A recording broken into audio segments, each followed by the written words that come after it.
Now, I am no economist, and I have had a brief stint, I think just one semester, studying macroeconomics and microeconomics, and that was it.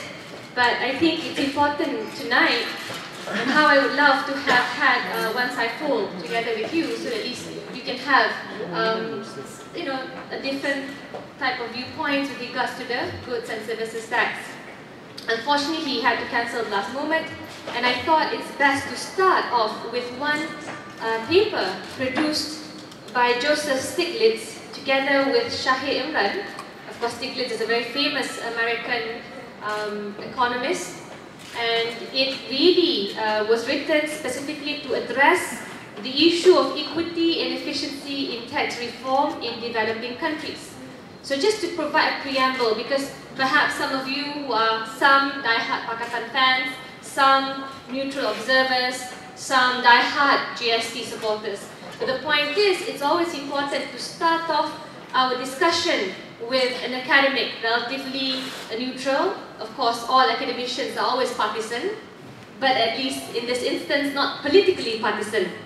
So he stated, in fact, in this particular paper, it was produced in the year July 2007, specifically catered on the needs of developing nations. And if you try to decipher from Najib's many pronouncements, Malaysia is stuck, still considered a developing nation. Now, it states, the current consensus on tax reform in developing countries in terms of both efficiency and equity objectives states that the emphasis on value-added tax, VAT. Now, VAT is the same as GST, but it is based on a positive list, meaning these are the list of items I would like to be taxed.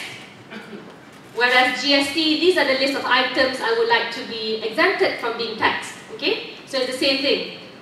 And he says, if you use VAT as the main instrument for indirect taxation, it is likely to result in inefficiency in resource allocation due to production and consumption substitutions in favor of the informal or shadow economy. So this is something we have to consider very seriously. He also adds on, yeah, if you talk about VAT or GST in this case is especially regressive. Evidence shows, yeah, the current emphasis on such a taxation system is especially regressive, meaning the higher you earn, the less you pay. The lower you earn, of course, the higher you pay. This is what regressive tax system means. Meaning people from the middle income, the lower income will definitely pay more in terms of taxes compared to those from the higher income group. Now, he also mentioned in this paper the prevalence of corruption in tax administration. He doesn't put Malaysia there, but I think we can include ourselves. We're quite good there, yeah? The prevalence of corruption is likely to make the incidence of tax reform more inequitable, as compliance with VAT is information intensive, and the poor is always at a disadvantage in the bargaining against a corrupt tax collector given their lack of education and record keeping. This is crucial. So I want to put this on the record. I think it's important for you to quote this economic paper rather than the viewpoints of partisan politicians. Always better to quote partisan economists. Now, having said that, first slide please. It's good then to look at Malaysia's state of the economy. You hear this often, and that's why I think it's useful to look at seriously. Out of our 12 million labour force, less than 10% pays tax. Yeah? Less than 10%. And of course, 15%. Lydia, which one do you refer to? Oh, less than 15% of the population are paying tax. Thanks, Tony. I was just trying to make sure you were focusing on my talk. I'm glad you are, because sometimes Tony, being Tony, is Oxford graduates, they tend to ignore their colleagues. So I'm glad he's not doing that tonight. Okay? Now, so my concern is, these are the state of affairs, yeah, right now. These are the weaknesses and the current malaise that we find ourselves in. And if you talk about The Fitch downgrading. Everyone talks about that. The media, oh my God, Fitch has downgraded us. We have to implement GST. You see? That's the only rationale that's been drummed in every single day. We have to do this. Like, yeah, it's not the rise in petrol hike. It's reducing subsidies. Come, let's help our government. You know, we have to help to save the economy. So they say this, and the problem is this. The problem is the fact that it doesn't address the structural weaknesses of our economy. You talk about deficit in terms of Malaysia's fiscal budget. That's been occurring since 1998, continuously, consistently. You see? If you have some time, you should really look at Penang Institute's paper on implementing GST in Malaysia, because it really looks through and they have summarized the problem of deficit in this country is not merely cyclical in nature, just up and down, but it is structural. So because of that, you need to implement structural reforms to address the current weaknesses.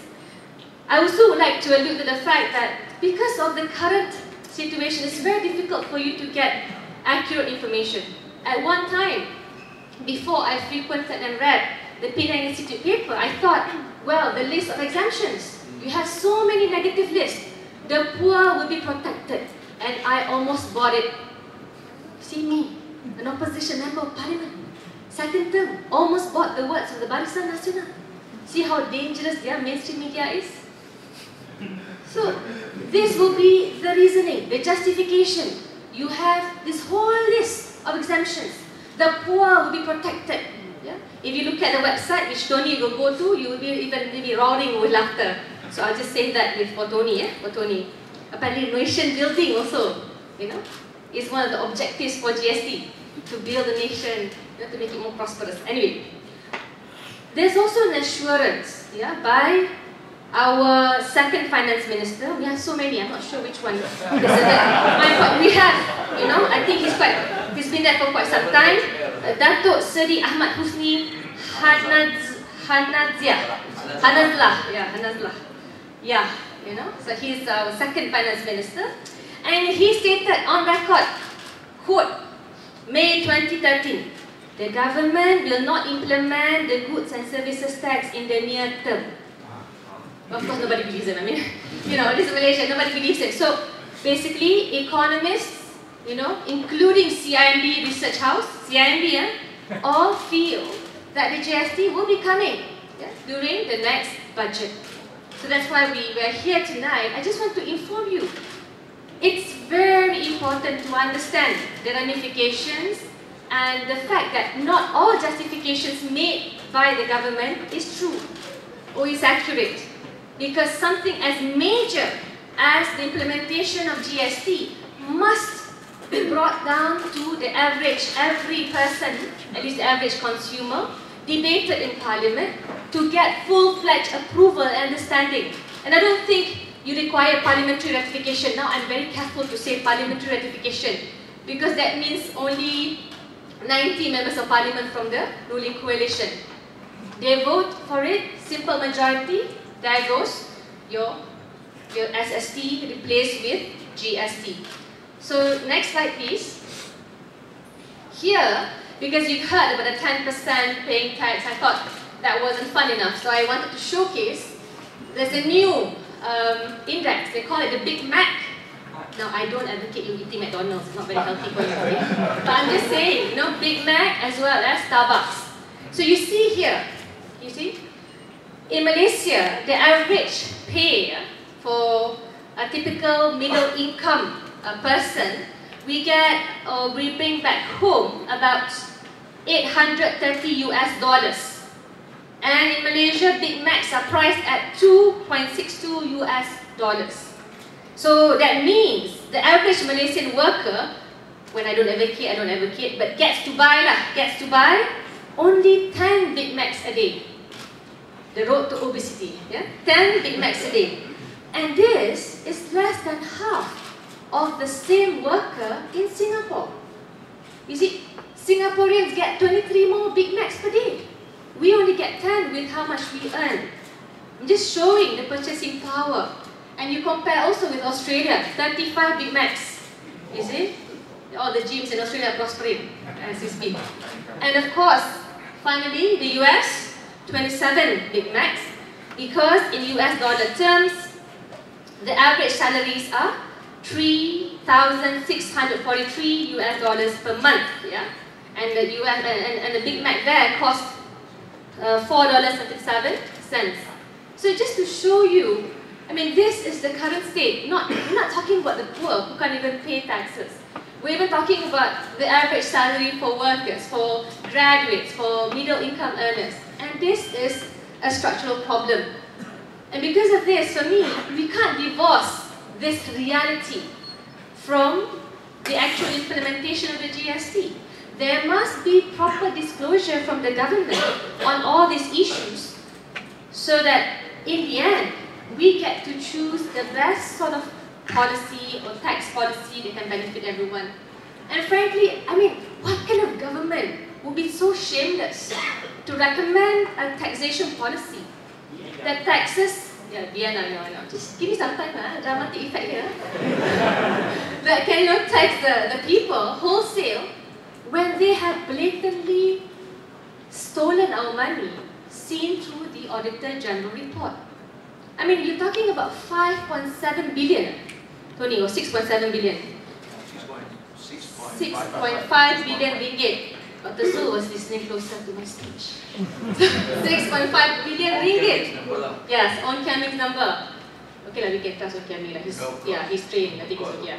So 6.5 billion ringgit through the leakages in the Auditor General's report.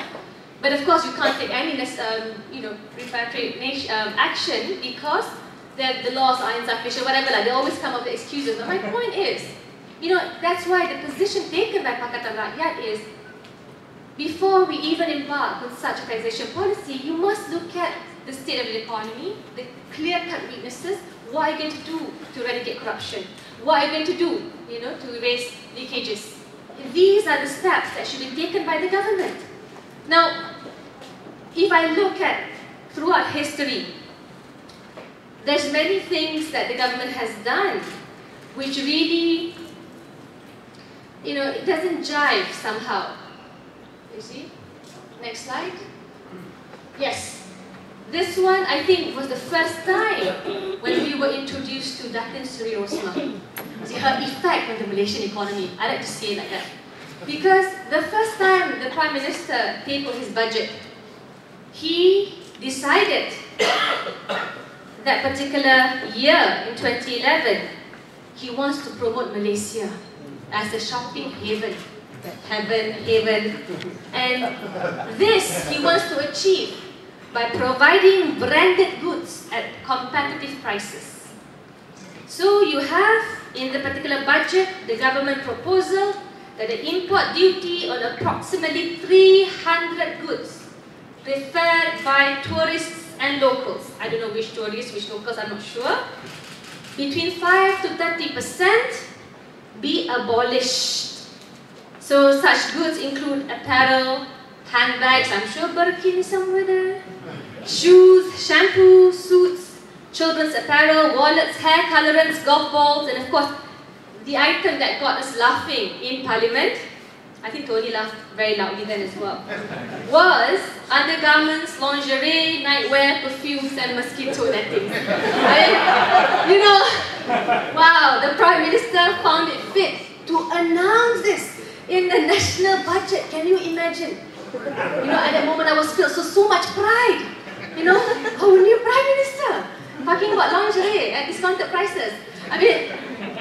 But this is to showcase consistently the government hasn't taken steps to make sure the rakyat understands the importance of being efficient, how, in terms of reforming the tax collection administration, etc., etc. But the point is, it was always skewed in terms of focus on luxury or luxurious items. Now, I haven't even gotten into how much tax is imposed on yachts. You see? I remember Dr. Mahathir's famous move was to reduce the tax for yachts, I think by how many percent. But the point is, these are the things that you should know, you deserve to know. in terms of the decision making of the government before you decide, okay lah, I'll pay GST. Oh, I have no choice in terms of paying GST. Next slide. Now, I think that is why, for me, and this is the final slide, I thought it best, to really look at not only the Penang Institute paper, because it really looks or it details out how GST, once implemented in this particular country of ours, would affect the ordinary Malaysian. Now, just now, Dr. Zul mentioned, if you exempt or if you set essential items like basic food, public transportation, education, healthcare, as exempted or zero rated items. If you do that, which the government has pledged it will, the GST is still a regressive tax. So the rumor has it that they will introduce the rate at perhaps 4% tax rate, beginning with that. They took 7% as the standard GST rate because in Australia and elsewhere it's above 10%. So it's always the introductory measure, 4 to 5, because you only get what, 1-2 billion ringgit, right? Only? Not so much. You need much more. Usually once you do it, that's why it's mentioned, it's an addiction. 8 billion ringgit at 4%. Yeah? Once you introduce it, you certainly have the addiction to just increase the percentage because it's just so easy. You have the regime in place. Now they stated at 7% for a standard GST rate, the average household is expected to pay 2.93% of monthly income as GST. It's about 104 ringgit per month in July 2013 values. And of course, households will pay a higher percentage of their income as GST if they are middle and low income groups, with those earning around 2,500 ringgit a month, paying 3.07%. Engage as technicians, clerical and services workers, farmers and fishermen. In young households, less than 24 years old, Bumiputra-led households, and of course households mainly residing in Peninsular Malaysia. So, for me, whatever justification you watch on TV3 or the mainstream newspapers, including New Straits Times and The Star, is insufficient. Just because you have this zero-rated or exempted items does not mean that you will still end up to pay much more. So we look and we go to the Australian example, because I think in Australia it was made even an election issue. The GST was discussed very hugely by the Australian electorate, and it was very controversial. And of course, when they implemented it, I will say this, Australia, of course, made a huge announcement before the GST came into effect. And at the time, consumer consumption and economic growth declined so much by the first fiscal quarter of 2001 that the Australian government or the Australian economy recorded negative economic growth for the first time in more than 10 years. Because of course you will affect consumer sentiment. Now of course I have to state that consumption soon returned to normal, but this is in the case of Australia. And I didn't put there that Australia can buy more Big Macs than we can also.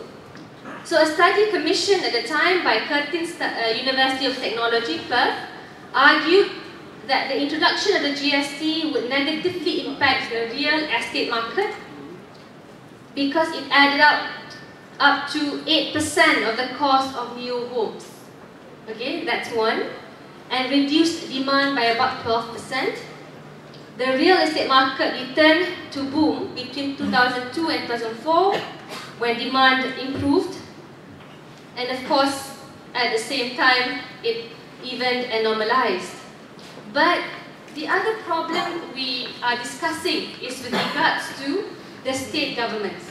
Because in Australia, higher GST means more spending at the state government level because you have to introduce certain legislation, certain administrative changes to manage the payment and return of payment, yeah?